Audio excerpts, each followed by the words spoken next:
Nag-iisip ba kayo pumunta ng ibang bansa? Ito ang mga considerations na dapat niyong isipin bago kayo pumunta ng ibang bansa.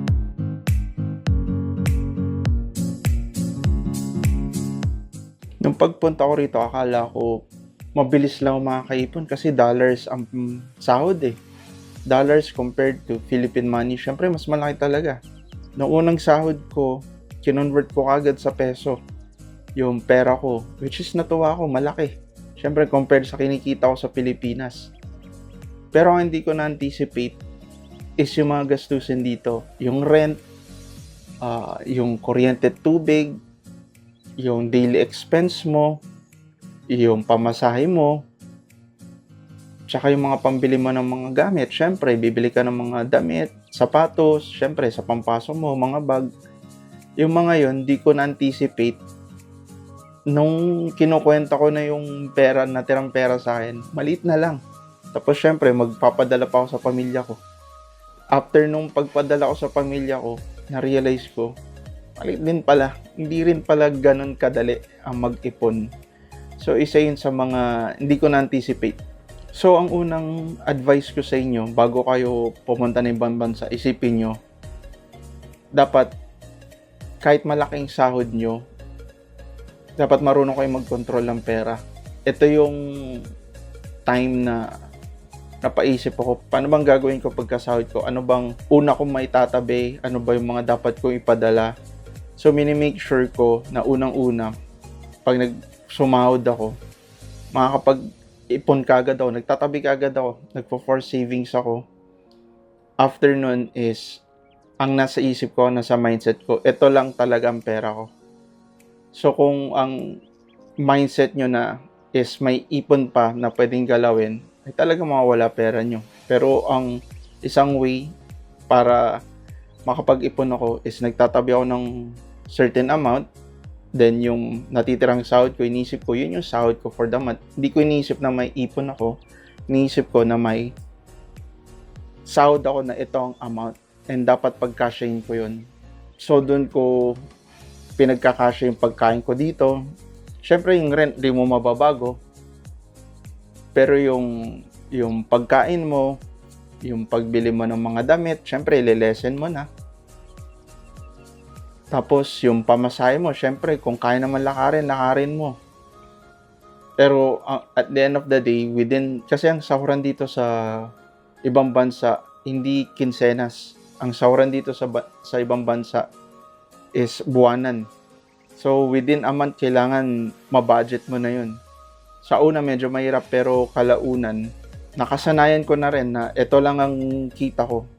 So, hanggang ngayon yun ang ginagawa ko. Yun kasi ang problema sa mga ibang OFW. Parang pagkasahod, syempre, gusto mo rin namang enjoy yung sahod mo, bibili ka sa labas. Dati iniisip ko, deserve mo to. Deserve mo bumili ng damit, ng gadget, kasi deserve mo, pinaghirapan mo eh. Pero, pag nandito ka kasi sa ibang bansa, hindi mo alam eh, kung anong mangyayari sa'yo. Magsabi na ang government dito na, uy, lahat ng foreigner na nagtatrabaho, uwi na.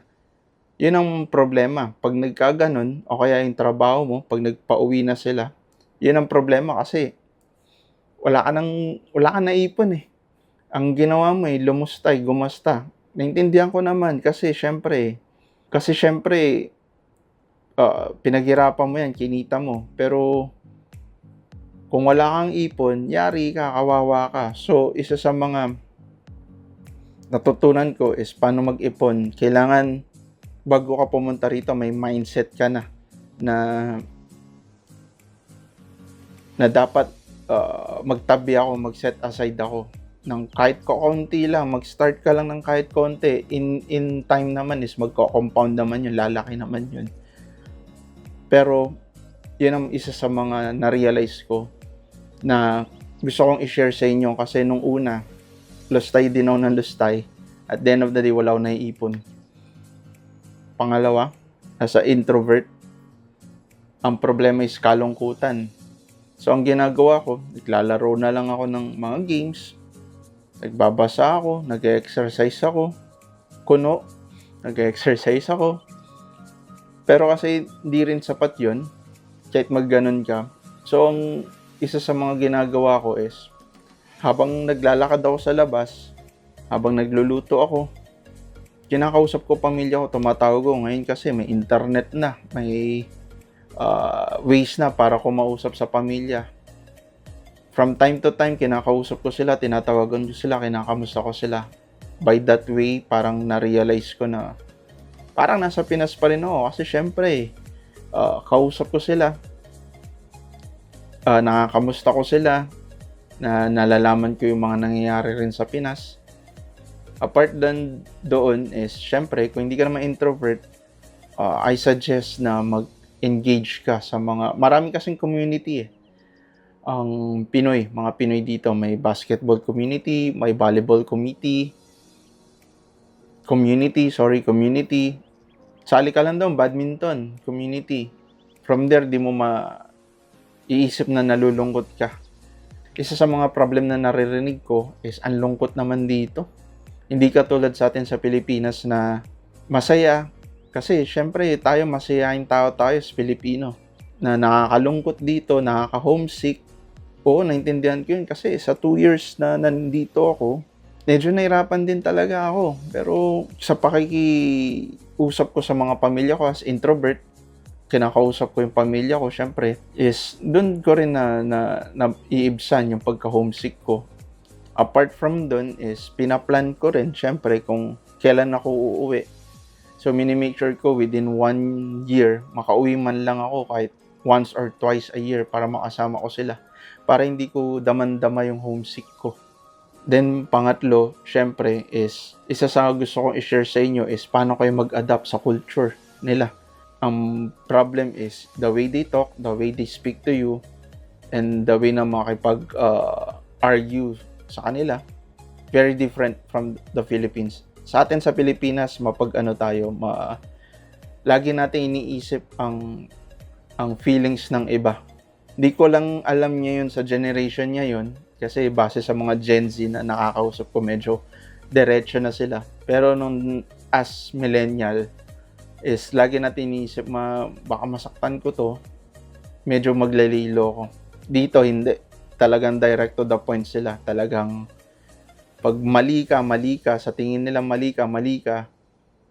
Pero hindi naman to the point na bastusan. Dito is, kakausapin ka nila na, may ginawa kang ganito, hindi masyadong maganda, pero ito dapat mong gawin. May mga ganun O kaya minsan, parang ang pangit ng pagkakasabi mo doon o pagkakausap mo doon sa isang kliyente o isang tao.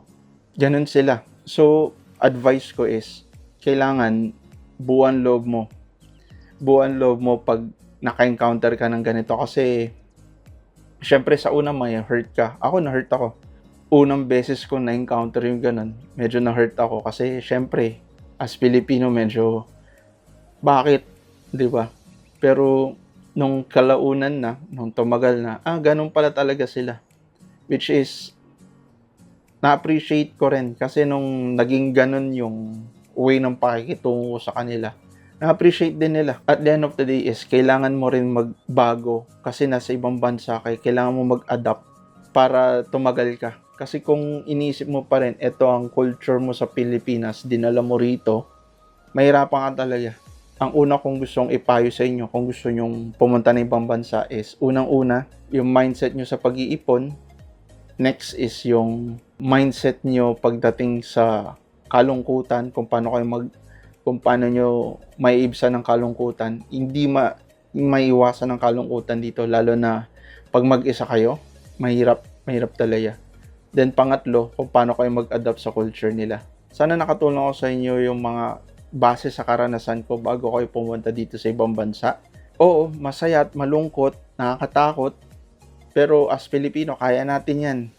Alam ko namang kaya natin yan kasi kaya nating matibay nga tayo sa trabaho, matibay nga tayo sa buhay natin sa Pilipinas Ayun, thank you. Sana ma-enjoy nyo. Kung may mga comments kayo o karanasan din kayo, syempre yung mga taong nasa ibang bansa rin, mag-share lang din kayo sa comments. Thank you.